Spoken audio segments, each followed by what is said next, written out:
Ini sekarang kita mulai tahun 2021, tahun yang baru.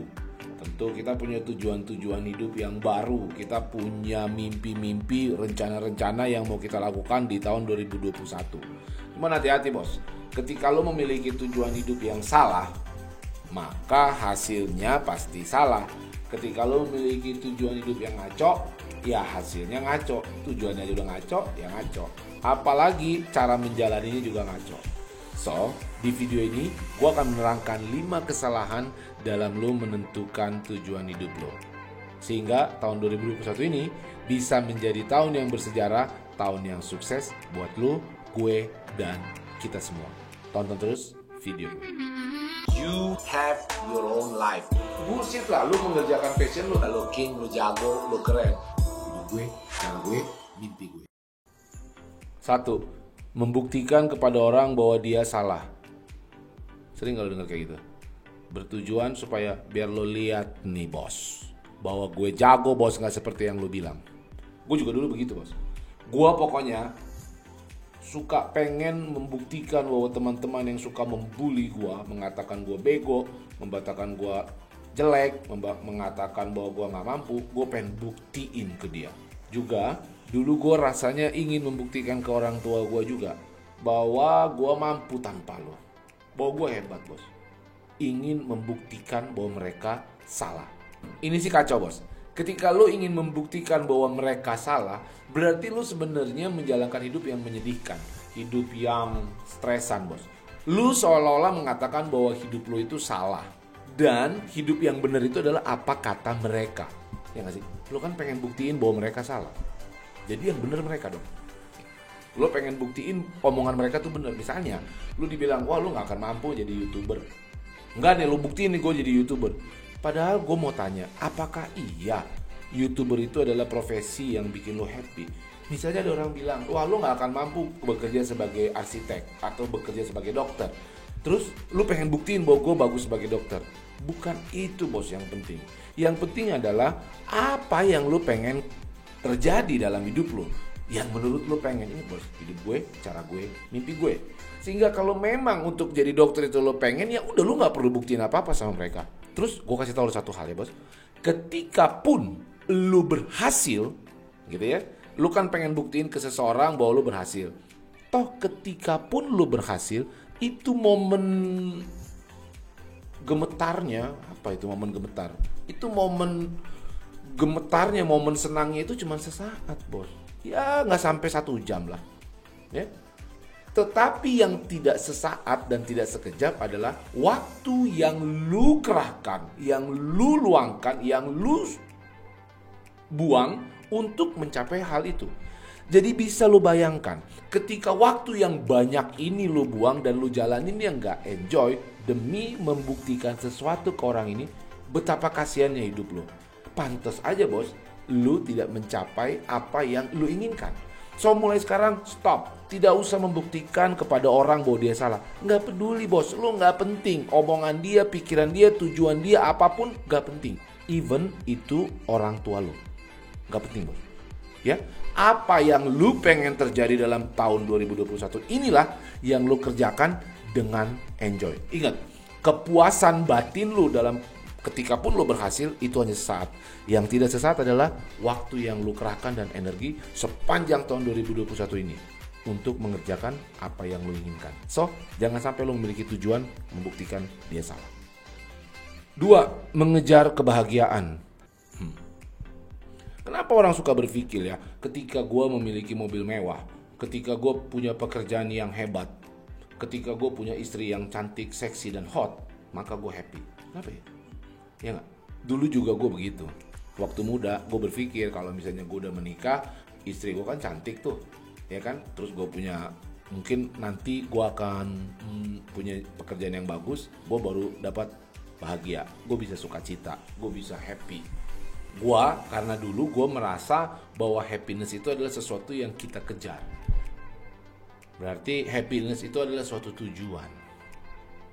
Padahal setelah gue sadar, makin dewasa gue, sering baca, makin pinter lah gue, bahwa gue mulailah gue sadar, oh bukan bos, Happy itu bukan tujuan. Happy itu adalah perjalanan, bos.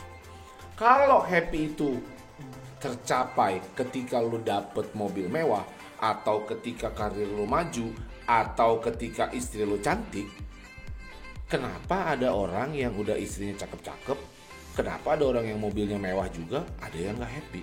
Kenapa ya? Sering kan kita lihat orang udah tajir melintir, duitnya kemana-mana, tetap aja gak happy. Itu karena bahagia, happy itu adalah bukan sesuatu akibat dari pekerjaan lo, bukan, bos. Karena lo punya mobil maka lo happy, enggak sih. Happy itu adalah sebuah pilihan. Pilihan bagaimana mindset lo melihat hasil yang terjadi yang lo dapatkan saat ini, bos. Gua suka ditanya, lu udah kaya belum bang? Lu udah happy belum bang? Udah, dari kapan? Dari lahir, ya kan? So happiness itu adalah ada di sekeliling kita.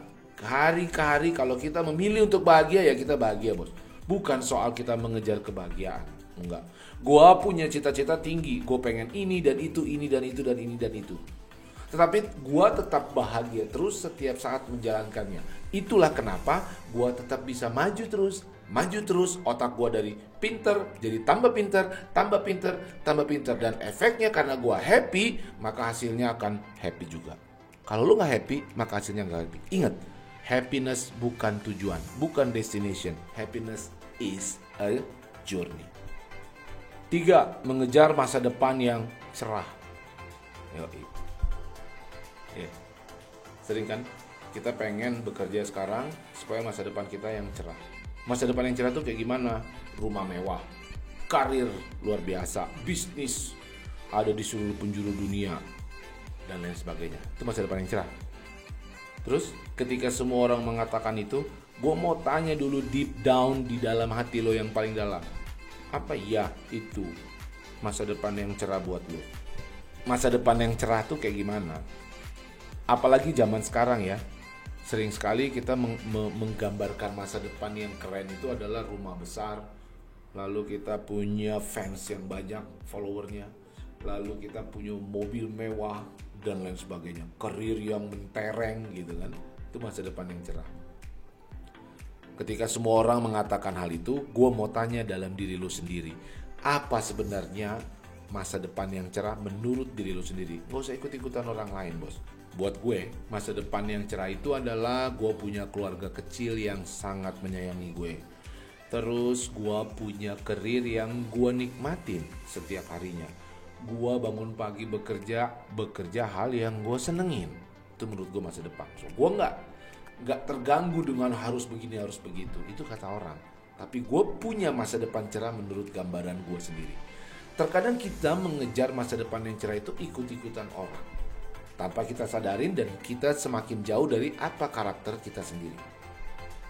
Malah terkadang karena kita kebanyakan baca sosial media, kebanyakan ngelihat yang keren-keren, kita malah menjadikan diri kita stres, frustasi. Kenapa? Karena kita mengintip teman kita, oh ya dia masa depan yang cerah, aduh gue cuman begini, gue belum apa-apa nih. Enggak. Sering ada yang nanya sama gue, bang lu udah kaya belum? Dan jawaban gue kayak tadi, gue udah kaya dari lahir. Karena buat gue masa depan itu nanti, bos. Tapi gue menikmati sekarang dan saat ini. Saat ini yang gue dapatkan, gue bisa menikmatinya, dan gue senang dan gue bahagia menjalankannya. Bukannya gue tidak memiliki ambisi untuk masa depan seperti apa, tidak. Tetapi di saat yang sama, masa depan yang berat-berat itu gue tidak pernah merasa kalah dari orang lain, dan gue juga tidak pernah merasa stres, frustasi melihat orang lain yang lebih maju dari gue. Oke, lu punya keberhasilan lu, tapi gue juga punya keberhasilan gue, dan gue senang menjalankan ini untuk terus bertumbuh lagi, menjadikan gue untuk belajar dan bertambah baik lagi dan bertambah baik lagi. So, mengejar masa depan yang cerah itu adalah harus benar-benar sesuai dengan apa yang memang kita inginkan. Kalau kita mengejar masa depan yang cerah itu adalah seperti pikiran orang, itu hanya membuat kita merasa tidak berhasil, tidak sukses, dan merasa kalah terus dan gak penting. So, lupakan itu, bos. 4. Membuktikan kepada orang yang emang gak peduli sama lo. Ya. Ini biasanya terjadi, contohnya lu lagi deketin perempuan, lu cowok ya, terus nih cewek emang gak suka sama lu. Coba lu mau usaha terus atau lu tinggalin, bos. Begitu juga, lu bikin sesuatu bisnis, terus teman-teman yang lain, orang-orang sekitar bilang, wah lu nggak mungkin lah begitu zaman sekarang, bos, lu kayak gitu. Wah nggak mungkin lah kayak begitu, wah nggak mungkin lah kayak begitu. Terus lu ingin membuktikan dan terus berusaha mengatakan sama mereka bahwa enggak kok, ini bener. Padahal dia juga nggak gitu peduli sama lu. Mau lu berhasil pun, namanya haters tetap haters. Mau lu berusaha segimanapun nih, kalau perempuan emang nih cewek udah nggak suka sama lu, ya udah nggak suka. Ngapain lu habisin waktu ke orang yang udah gak suka? Mendingan lu habisin waktu ke orang yang memang mengerti karakter lu dan memang menghargai value, ya kan? So jangan habisin waktu, bos, kepada orang-orang yang emang gak suka sama lu, alias orang yang emang benci sama lu. Mau lu jago, mau lu tajir, kalau dia gak suka aja, bos. Who cares? 2021 gak peduli sama orang-orang kayak gitu. 5. Kerja keras bagai kuda. Gue juga suka orang kerja keras. Gue juga seneng kata-kata bahwa lu harus kerja keras, lu harus kerja terus 20 jam sehari. Iya, gue seneng. Cuman begini, gue kadang-kadang suka melihat jadi salah nih pengertiannya. Gue sering ketemu orang yang mengatakan ketika dia mau misalnya ya, ketika dia mau ada acara-acara keluarga intim gitu ya, atau acara sama temennya untuk sekedar hangout, sekedar ngopi, berbagi, sharing cerita, dia bilang gini, sorry gue kerja keras, sorry gue kerja keras, gue kerja keras. Gue pernah, bos, melakukan hal itu. Gue kerja sampai berapa jam gitu ya, terus-terusan, tapi stamina gue gak bertahan banyak. Gue akan mendapatkan suatu kondisi di mana gue ngerasa stres, capek, lelah, penat. Karena gue sadari, kok gue jadi gak ada waktu buat anak gue. Kok gue gak ada waktu berdua-duaan sama istri gue. Kok gue jadi gak ada waktu buat bersenang-senang sama temen-temen gue, sama orang-orang yang bikin gue ketawa. Dan akhirnya hidup gue jadi stres, dan hidup gue jadi lambat. Sebetulnya pekerjaan gue yang gue kerjakan dalam kondisi yang capek, fisik maupun mental, itu sebetulnya gak efektif dan gak menghasilkan apa-apa juga. So mulai dari sekarang jangan mengartikan kata kerja keras itu sepertinya lu tidak punya dunia lain selain pekerjaan lu. Oh tentu tidak. Buat gue selalu menyediakan waktu buat keluarga gue, orang-orang terkasih gue. Gue selalu menyediakan waktu yang me time, dimana gue main game, dimana gue nonton Netflix, ya kan? Gue tetap ada waktu kayak begitu. Buat orang-orang yang kenal sama gue pasti tahu betul, hari Sabtu, hari Minggu adalah waktu buat anak-anak gue, waktu buat keluarga terdekat gue. So, gue bukannya mengajak lu untuk tidak bekerja keras, enggak. Tetapi kerja keras versi gue adalah gue tetap menyediakan waktu yang bernilai itu. Karena gue menilai waktu bersama keluarga, waktu bersama orang-orang lain, orang-orang yang gue sayangin adalah waktu yang sangat berharga. So, kerja keras yang gue maksud adalah kerja keras bukan untuk sesuatu yang di luar diri gue, tetapi kerja keras untuk menghargai diri gue sendiri. Apa yang bernilai buat gue, apa yang penting buat gue, waktu gue buat keluarga itu menurut gue penting, ya gue kerja keras untuk itu. So gue bekerja keras untuk kebahagiaan gue, bukan untuk yang lain. So di tahun 2021, stop bekerja keras buat hal-hal di luar yang gak penting, tapi mulailah mengerti apa sih yang sebenarnya membuat lo happy dan kerja keraslah untuk kebahagiaan lo. So 5 kesalahan dalam tujuan hidup ini, gua harapkan bisa memberi lo pencerahan mindset lo menjadi positif, mindset yang baru tentang bagaimana kita menjalani tahun 2021 ini. Gua kok yakin kita semua pasti akan menjalankan tahun yang bahagia, tahun yang penuh kesuksesan. Sepanjang 5 kesalahan ini lu bisa terapkan dalam hidup lu. Komen di bawah ini, setuju apa enggak lo dengan 5 kesalahan yang barusan gue paparkan. Kalau lu senang dengan video ini, subscribe channel gua. Di dalam channel ini, lu banyak sekali akan mendapatkan video-video tentang motivasi, inspirasi, bagaimana menjalani hidup supaya hidup lo menjadi lebih baik lagi, dan lebih baik lagi, dan lebih baik lagi bersama channel Ricky Conrad. Thank you udah nonton video gue Ricky Conrad, hidup gue, cara gue, mimpi gue. Thank you, bos.